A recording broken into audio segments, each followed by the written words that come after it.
అన్న ఈ blood checkup చేస్తున్నారు కదా, దీంట్లో ఏ పాజిటివ్ గానీ బి పాజిటివ్ గానీ ఓ పాజిటివ్ గానీ ఎట్లా తెలుసుకుంటామన్నా మనము? రండిమ్మా. ఏం పేరు తల్లి నీ పేరు? అన్న నా పేరు అమృత. ఫస్ట్ ఇయర్ చదువుతాను ఉన్నానా? అన్న బీకామ్ ఫస్ట్ ఇయర్ చదువుతాను. ఈరోజు మన హెల్పింగ్ మైండ్స్ ఆధ్వర్యంలో కలికిరి వెల్ఫేర్ రెసిడెన్షియల్ కాలేజ్లో ఫ్రీ బ్లడ్ గ్రూపింగ్ చేస్తున్నాము. ఇక్కడ చూడొచ్చు మనము, ఇది క్లమ్స్ వస్తాయన్నమాట. దాన్ని బట్టి ఏమనంటే నెగిటివ్ గ్రూప్స్ పాజిటివ్ గ్రూప్స్ అనేది వస్తాయి. ఏబిడి లిక్విడ్ వేసిన తర్వాత బ్లడ్ 3 డ్రాప్స్ తర్వాత క్లమ్స్ వేస్తారు. ఆ క్లమ్స్ బట్టి బి పాజిటివ్ ఏ పాజిటివ్కి ఏ విధంగా క్లమ్స్ వచ్చినాయి మనకి తెలుస్తుంది. ఓకేనా?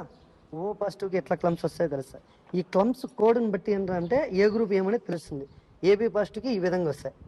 ఇప్పుడు నీది బి పాజిటివ్ కాబట్టి ఇది నీది, ఇప్పుడు నీది చెక్ చేసింది, ఇది నీ గ్రూప్. ఇంకోటి ఏమనంటే ఈ ప్రపంచంలో ఎక్కడ తయారు చేయలేనిది అత్యంత పవిత్రమైనది ఒక రక్తదానం మాత్రమే. సో ప్రతి ఒక్కరూ బ్లడ్ గ్రూప్ చేసుకోవాలా. ఒక్కసారి మనం బ్లడ్ గ్రూప్ చెక్ చేసుకుంటే కన్నా లైఫ్లో ఎక్కడ కూడా మారదు. ఓకేనా? 4 పాజిటివ్ గ్రూపులు ఉంటాయి, 4 నెగిటివ్ ఉండవు. బాంబే బ్లడ్ గ్రూప్ లో. సో ప్రతి ఒక్కరు బ్లడ్ గ్రూప్ చేసుకోవాలని చెప్పి మన హెల్పింగ్ మైండ్స్ వాళ్ళు చేస్తున్నారు. అందులో గులాబ్ జాన్ మేడం గారు మనకి ఇక్కడ ఆహ్వానించి ఈ కార్యక్రమం చేస్తున్నాం. ఓకేనా? ఇంకేమైనా డౌట్ ఉన్నానన్నా? Okay, thank you.